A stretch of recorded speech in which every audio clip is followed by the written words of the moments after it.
வணக்கங்க. இந்த வீடியோவில் நம்ம எதை பற்றி பார்க்க போகிறோம் அப்படின்னா டிஎன்பிஎஸ்ஸுடைய குரூப் ஒன் மெயின் எக்ஸாமினேஷனுடைய test batch as well as அதற்கான ஸ்டடி பிளான் அப்படிங்கிறது தான் வேறு கோயிங் டு சி. ஸோ அப்போது இந்த குரூப் ஒன்னுடைய மெயின்ஸ் பொறுத்த வரைக்கும் இப்போ நிறைய கேண்டிடேட்ஸ் ப்ரிலிம்ஸ் எழுதிட்டு வீடியோ பார்க்கக்கூடிய கேண்டிடேட்ஸ்க்கு எப்படி இருப்பீங்க அப்படின்னா, கண்டிப்பாக எனக்கு ப்ரிலிம்ஸ் கிளியர் ஆகும் அப்படிங்கிற கேண்டிடேட்ஸ் இருப்பீங்க. அண்ட் ரெண்டாவது கேண்டிடேட் 50-50 ஆசோலேஷனில் இருக்கக்கூடிய கேண்டிடேட்ஸ் இருப்பீங்க. அண்ட் மூணாவது, சார் எனக்கு கண்டிப்பாக ப்ரிலிம்ஸ் கிளியர் ஆகாது, கிளியர் ஆகிறதுக்கான வாய்ப்புகள் குறைவு, பட் ஆனால் என்னுடைய டார்கெட் வந்து குரூப் ஒன் தான், மற்ற குரூப் டூ குரூப் எனக்கு டார்கெட் இல்லை அப்படிங்கிற கேண்டிடேட்ஸ் இருப்பீங்க. கண்டிப்பாக ஷோர் சார், எனக்கு குரூப் ஒன் வந்து எனக்கு சும்மா தான் எழுதி பார்த்தேன், ஆனால் எனக்கு குரூப் ஃபோரும் குரூப் டூ தான் என்னுடைய மெயின் டார்கெட் அப்படின்னு இருக்கிற கேண்டிடேட்ஸ் இருப்பீங்க. இதில் முதல்ல சொன்ன இந்த 3 கேண்டிடேட்ஸ் இருக்கீங்க இல்லையா, இவர்கள் குரூப் ஒன்னுடைய மெயின்ஸ் வந்து ப்ராக்டிஸ் பண்ணணும், மெயின்ஸ்க்கு ப்ரிப்பரேஷன் பண்ணணும். எனக்கு குரூப் ஒன் வந்து மெயின் கிடையாது, சும்மா தான் எழுதி பார்த்தேன், குரூப் டூ தான் என்னுடைய டார்கெட் அப்படின்னா, ஸோ நீங்கள் வந்து இந்த மெயின்ஸ் டெஸ்ட் வந்து எழுதுறது தேவையற்றது. குரூப் டூவை ஃபோக்கஸ் பண்ணி படிக்க ஆரம்பிச்சிங்கன்னா இப்போ எழுதுறது குரூப் டூவோடைய ரிசல்ட்ஸ் உங்களுக்கு வரும். அப்போ யாரெல்லாம் எழுதலாம் இந்த குரூப் ஒன் மெயின்ஸோடைய டெஸ்ட் சீரியஸ் அப்படிங்கும்போது, டெஸ்ட் வந்து எப்படி எழுதி பார்க்கணும், யாரெல்லாம் எழுதி பார்க்கலாம் அப்படின்னா, கண்டிப்பாக மெயின்ஸ் வரும் 50-50 ஆசோலேஷன் இருக்கிறவர்கள். மூணாவது, எனக்கு வந்து குரூப் ஒன் தான் மெயின் டார்கெட், பட் ஆனால் இந்த வருஷம் ரிசல்ட் வராது அப்படின்னு நினைக்கிறேன் அப்படிங்கிறவர்கள். சரி சார், இப்போ எனக்கு ரிசல்ட் வராது தெரிஞ்சு வச்சு நம்ம குரூப் டூவை ஃபோக்கஸ் பண்ணலாம்ல அப்படின்னா, உங்களுக்கு தான் குரூப் டூ தான் மெயின் டார்கெட் இல்லையே, உங்களோட டார்கெட்டே குரூப் ஒன் தான்.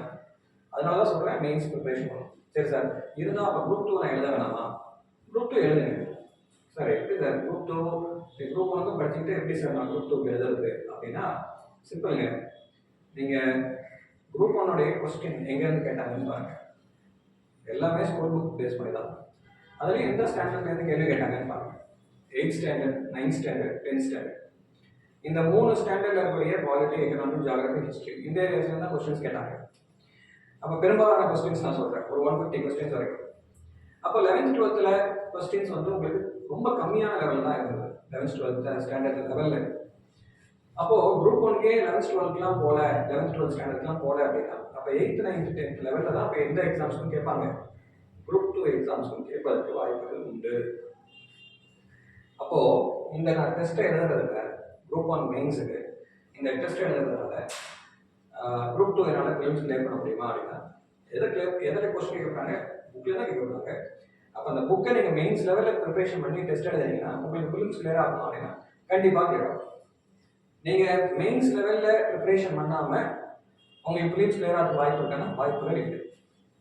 நீங்கள் எப்பயுமே ஒரு ப்ரிலிம்ஸ் லெவலில் ப்ரிப்பரேஷன் பண்ணியிருப்பீங்க, அகைன் கிளியர் ஆகலை அப்படின்னா நெக்ஸ்ட் குரூப் டூ ப்ரிலிம்ஸ்க்கு போவீங்க, அது எழுதிட்டு அது டக்குன்னு அதுவும் கிளியர் ஆகலை அப்படின்னா நெக்ஸ்ட் குரூப் 4 போவீங்க. அப்படி பண்ணாமல் நீங்கள் எப்போ ஒரு ப்ராசஸை கம்ப்ளீட் சைக்கிள் முடிக்கிறீங்களோ, குரூப் ஒன் வரலையா, ப்ரிலிம்ஸ் வரலையா, தென் மெயின்ஸுக்கு ப்ரிப்பரேஷன் பண்ணுவோம், டெஸ்ட் எழுதி பார்ப்போம், அப்படின்னு பண்ணிங்கன்னா தான் இந்த கம்ப்ளீட் ப்ராசஸ் கம்ப்ளீட் ஆகும். பை விச் உங்களால் ஈஸியாக அடுத்தடுத்து வரக்கூடிய எக்ஸாம்ஸ் பாஸ் பண்ண முடியும். எப்படி ஆல்ரெடி மெயின்ஸ் கொடுத்த கேண்டிடேட்டும் இன்டர்வியூ போன கேண்டிடேட்டும் திரும்ப திரும்ப எப்படி ப்ரிலிம்ஸ் கிளியர் பண்ணுறாங்க அப்படின்னா, இதுதான் டாக்டிக்ஸ், இதுதான் யுக்தி. அந்த ஸ்ட்ராட்டஜியை ஃபாலோ பண்ணணும், இந்த ஸ்ட்ராட்டஜியை ஃபாலோ பண்ணால் பாஸ் பண்ணலாம். அந்த ஸ்ட்ராட்டஜிக்கு தான் நம்ம வந்து டெஸ்ட் கொடுத்துருக்கோம். இந்த டெஸ்ட் பொறுத்த வரைக்கும் நம்மளுக்கு வந்து டெஸ்ட்டை பொறுத்த வரைக்கும், மெயின்ஸ் பொறுத்த வரைக்கும் எப்படி டெஸ்ட் ஃப்ரேம் அப் பண்ணிப்போம் அப்படின்னா, குரூப் ஒன் மெயின்ஸுக்கு டோட்டலாக 54 டெஸ்ட்டுங்க. நம்பர்ஸ் வந்து பார்க்காதீங்க, நம்பர்ஸ் வந்து நீங்கள் எந்த அளவுக்கு நீங்கள் ப்ரிப்பரேஷன் கண்டென்ட் உங்கள்கிட்ட இருக்குங்கிறது தான் முக்கியம்.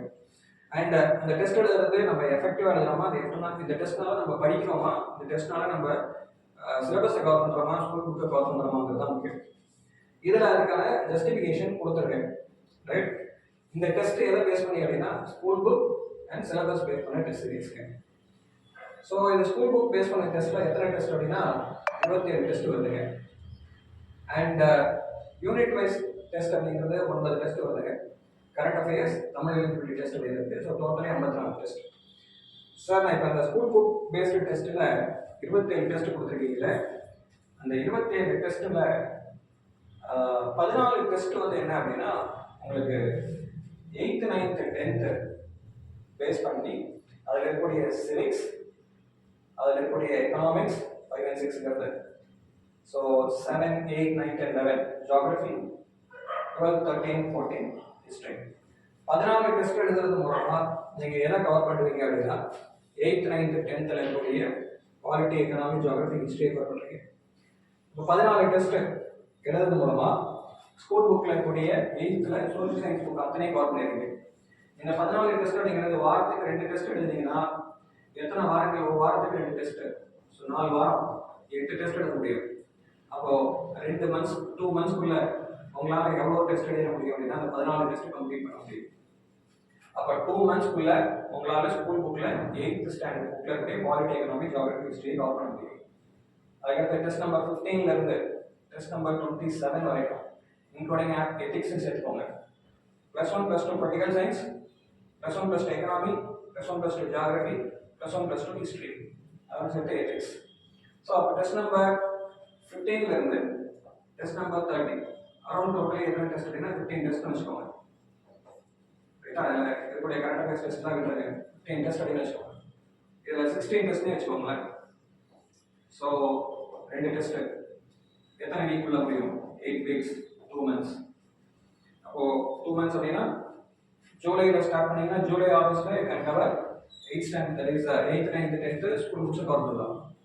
தென் that is September, October focus பண்ணீங்கன்னா இந்த 11th, 12th இருக்கக்கூடிய political science, economy, geography, history cover பண்ணிக்கலாம். அப்போ அந்த 27 டெஸ்ட் எழுதுறது மூலமா எனக்கு எது கவர் ஆகும் அப்படின்னா என்னுடைய கம்ப்ளீட் இந்த ஏரியாஸ் கவர் ஆகிடும். எது? ஸ்கூல் புக்கில் இருக்கக்கூடிய கண்டென்ட் அனைத்தும் கவர் ஆகிடும்.